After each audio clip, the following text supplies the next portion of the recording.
दिनों आप सभी लोग सुन रहे हैं सदगुरु कबीर साहब का अमृतवाणी।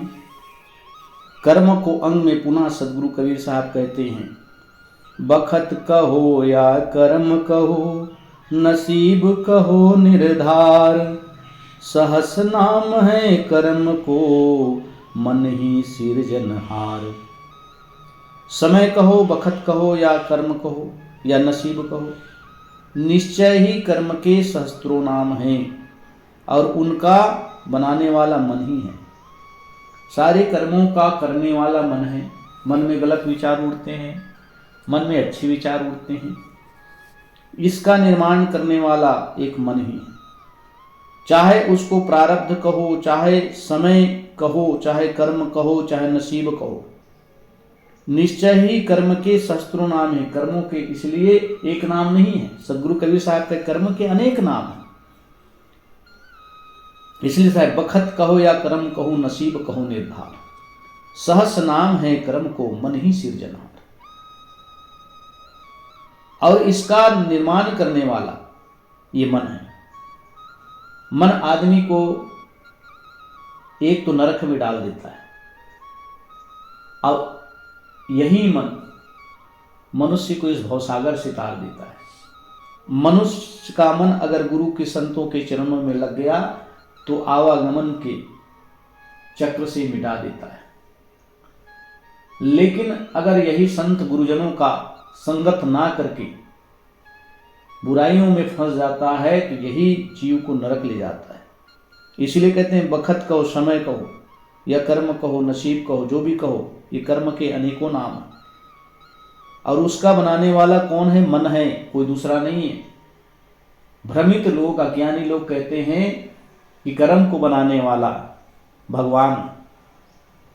सज्जनों, भगवान कौन है? भगवान कहाँ है? भगवान ये मनुष्य की अपनी एक कल्पना है। ईश्वर परमात्मा की रचना कर दिया, उसकी मूर्ति बना दिया, लेकिन कभी उसने देखा है इसको? कभी उसने जो है पाया है? मनुष्य इतने अज्ञानी हैं कि अपने आप को कमजोर मानकर एक मूर्ति के सामने रात दिन उसके आगे पीछे सेवा में लगा रहता है। अरे अगर भगवान है तो इस प्रकृति को भगवान कहा जाता है। मैं इस प्रकृति को भगवान कहता हूं। प्रकृति में जो 5 तत्व हैं, मिट्टी, जल, अग्नि, हवा, आकाश, इसी से संसार के सारे जीवों का पालन पोषण हो रहा है। इसी के आधार पर शरीर का जन्म होता है। पंच भौतिक तत्वों से शरीर का जन्म होता है। अगर आप कहते हैं कि ईश्वर है तो ईश्वर स्त्री है कि पुरुष है? ईश्वर की कौन सी जाति है, कौन सी रूप है उनकी? कभी आपने मनन करने की कोशिश किया? मनुष्य जो है आंख मूंद कर मान लेता है। सज्जनों, दुनिया में ईश्वर परमात्मा है तो ये प्रकृति के रूप में ही है। प्रकृति को ही ईश्वर आप कह सकते हैं, प्रकृति को ही परमात्मा कह सकते हैं। सदगुरु कबीर साहब कहते हैं कि कर्म के सहस्त्रों नाम है और इनका बनाने वाला मनुष्य का अपना मन है। मनुष्य का मन ही बुरा सोचता है, मनुष्य का मन ही अच्छा सोचता है। मनुष्य का मन ही कहता है कि सत्संग करूं, मानव जीवन मिला है, और मनुष्य का मन कहता है अरे मानव जीवन मिला, खाओ पियो, क्या सत्संग करूं। मनुष्य का मन ही कहता है कि संसार के प्राणियों को मार के खा जाओ। दुनिया में कोई ईश्वर परमात्मा नहीं। अगर ईश्वर परमात्मा का डर होता तो किसी प्राणी को मार कर नहीं खाता, क्योंकि वह भी जानता है कि दुनिया में कोई ईश्वर भगवान नहीं है जो उस प्राणियों की रक्षा कर सके। इसलिए सज्जनों, मनुष्य का अपना मन के द्वारा ही कर्म होते हैं। अच्छे विचार मन में आते हैं तो आदमी अच्छे कर्म करता है, बुरे मन में विचार आते हैं तो बुरा कर्म करता है।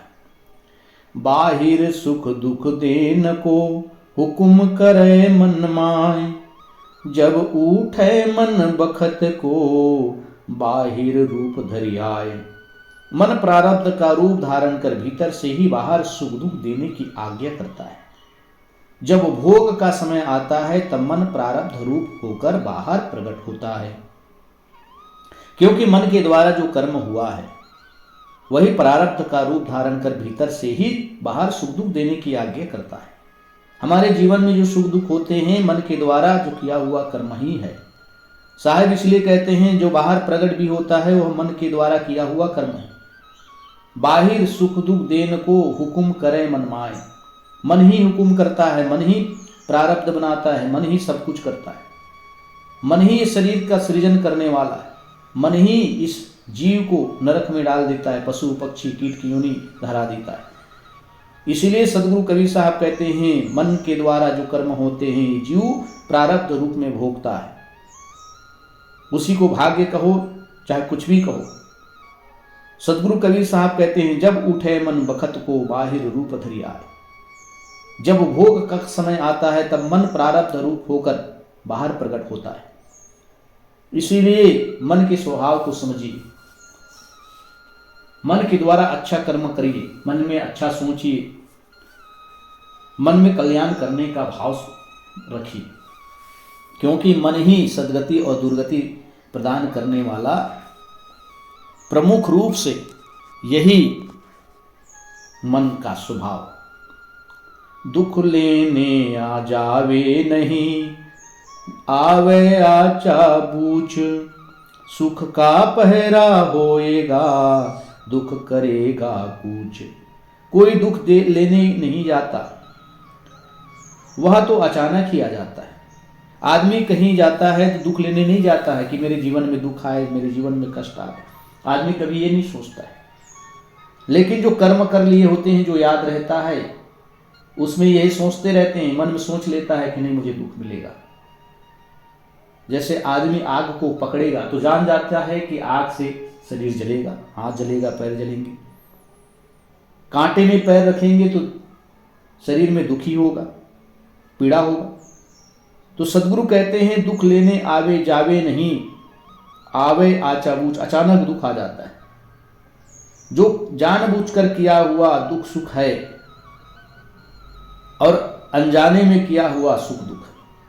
सदगुरु कहते हैं अनजाने में किया हुआ कर्म सुख दुख रूप में आ जाते हैं, और जानबूझकर भी किया हुआ कर्म भी सुख दुख रूप में हमें मिलते हैं। तो सदगुरु कहते हैं कि जो दुख है, कोई नहीं चाहता कि हमारे जीवन में दुख आए, वो तो अचानक ही दुख हमारे जीवन में आ जाते हैं। हम जो नहीं चाहते हैं वही हो जाता है। हम जैसा मन में विचार नहीं किए रहते हैं वैसी घटना घट जाती है। जब थोड़े समय के लिए सुख का पहरा आता है तब दुख कूच कर जाता है। थोड़े समय के लिए जब सुख आया तो दुख समाप्त हो गया। इस प्रकार कर्मवश जीव सुख दुखों के झमेले में पड़ा रहता है। साहब कहते हैं इसी प्रकार से सुख दुख के लफड़े में जीव रात दिन पड़ा रहता है। दुख आया तो सुख गायब हो गया, दुख आता है तो हमारे जीवन से, हमारे मन से सुख चले जाते हैं, और जब सुख आता है थोड़े समय के लिए तो दुख हमारे मन से चले जाते हैं।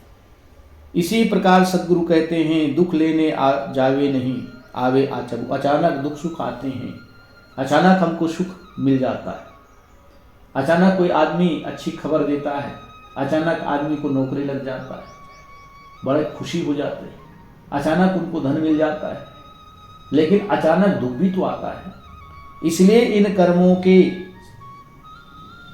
जो परिणाम हैं, इस पर मनुष्य को हमेशा सावधान रहना चाहिए कि जीवन में चाहे सुख आए दुख आए, इन सुख दुखों को भोगने वाला मैं हूं। किसी न किसी रूप में हम मुझे मिलेंगे ही, दुनिया में कोई सुख दुख देने वाला नहीं। ये सोचकर मनुष्य को सत्कर्म करते रहना चाहिए। किन्हें बिना उपाय के देव कबहू नहीं देत, खेत बीज बोवे नहीं तो क्यों जामे खेत। स्वयं उपाय करने से ही फल मिलते हैं, देव कुछ नहीं देता। देव देवी तो मन की कल्पना है। यहाँ पर सदगुरु कबीर साहब कहते हैं खेत में बीज यदि ना बोए तो खेत में क्या जामेगा।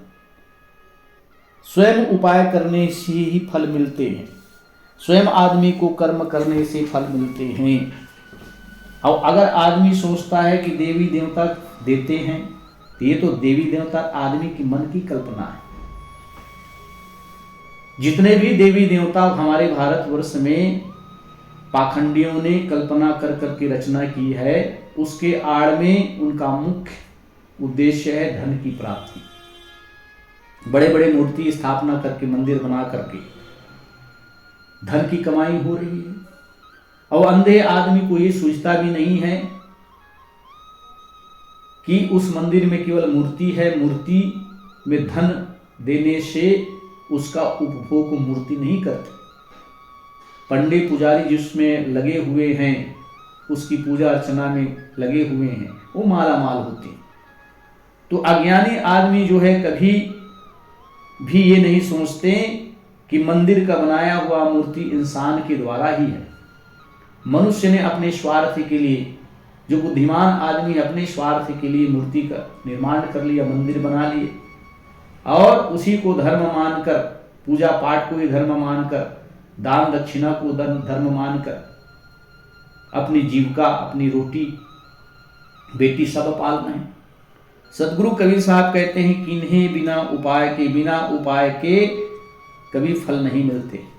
किसान अगर किसी मंदिर और देवी देवताओं को भरोसे में रहे तो किसी प्रकार से खेती नहीं हो सकती, अन्न पैदा नहीं हो सकता, ना ही कोई किसी प्रकार से सब्जी पैदा हो सकता है। जब तक कि खेत में बीज का रोपण नहीं करेंगे और उस बीज को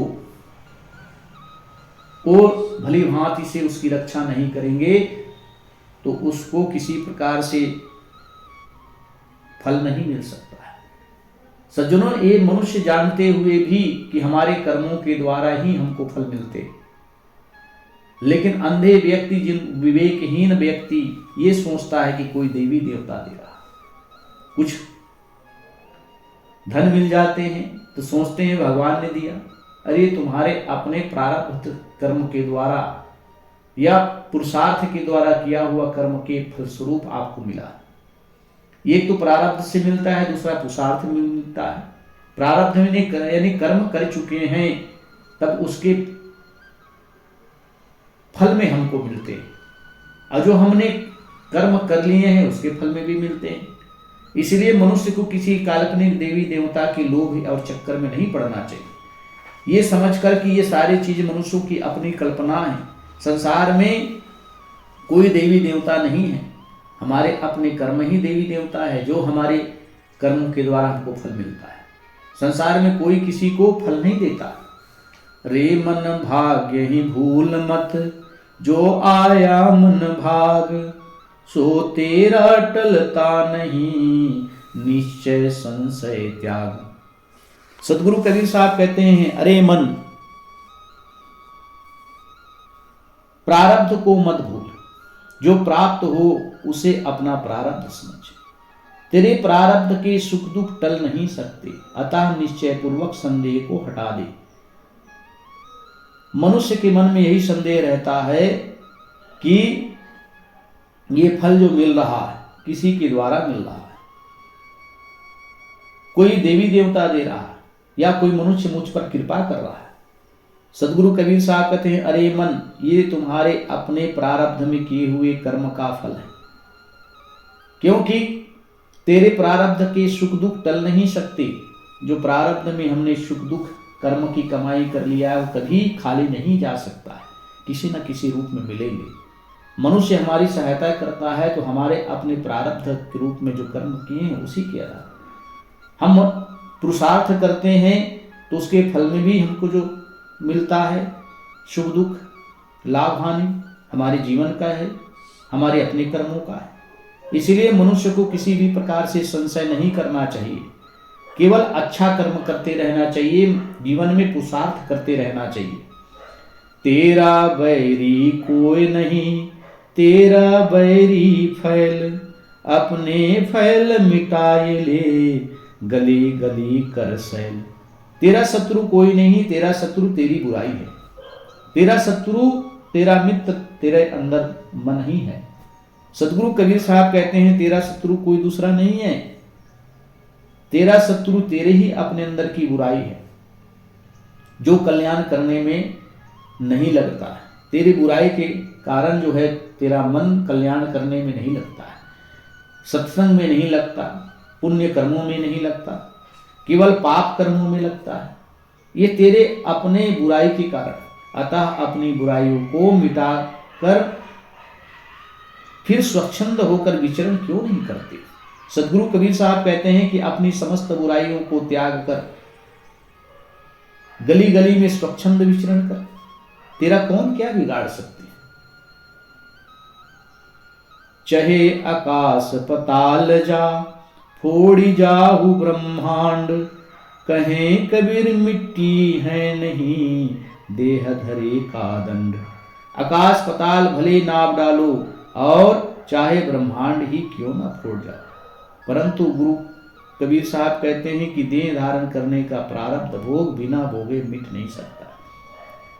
आदमी मनुष्य जो है बड़ी चतुराई करता है, अपने किए हुए कर्म को मिटाना चाहता है, इसलिए नाना प्रकार के यज्ञ, हवन, पूजा पाठ, नाना प्रकार के देवी देवताओं के दर्शन करने के लिए कहां कहां जाते हैं, केवल मूर्ति के दर्शन करने के लिए।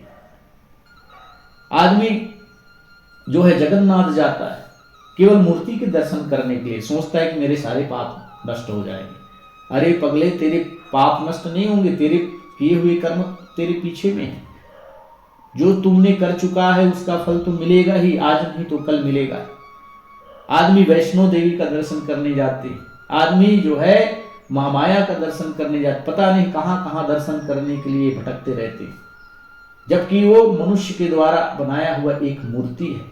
स्त्री के रूप में मूर्ति बना लिया, उसी को देवी मान लिया, उसी को शारदा कहते हैं, उसी को संतोषी कहते हैं। नाना प्रकार के मनुष्य ने कल्पना कर करके नाम गढ़ दिया, लेकिन वास्तविक में उन्हें सत्य का बोध प्राप्त नहीं हुआ। सदगुरु कबीर साहब कहते हैं आकाश पताल भले नाप डालो और चाहे ब्रह्मांड ही क्यों ना फोड़ जाओ, परंतु गुरु कबीर साहब कहते हैं देह धारण करने का प्रारब्ध भोग तुमको भोगना ही पड़ेगा, मिट नहीं सकता।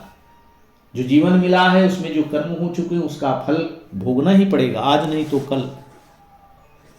इसलिए सज्जनों, अपने कर्म को पवित्र कर साधना के पथ में लगो, कल्याण करने के काम में लगो, परोपकार करने के काम में लगो, क्योंकि ऐसे सुनहरा अवसर मानव जीवन बार बार प्राप्त होने वाला है। समय जो निकल गया उस समय को कोई दुनिया में वापस ला नहीं सकता है। इसलिए कि बाल्यकाल निकल गए, युवा काल, जवानी भी निकल जाएगी, बुढ़ापा आएगा, मृत्यु के सामने फिर गिड़गिड़ाओगे। ऐसे सुंदर जीवन को यूं ही व्यर्थ गंवाना नहीं चाहिए। मनुष्य को सत्संग, संत गुरुजनों का सानिध्य प्राप्त करके सत्य को जानने की चेष्टा करनी चाहिए। अपने आत्म कल्याण के लिए हमेशा तत्पर रहना चाहिए।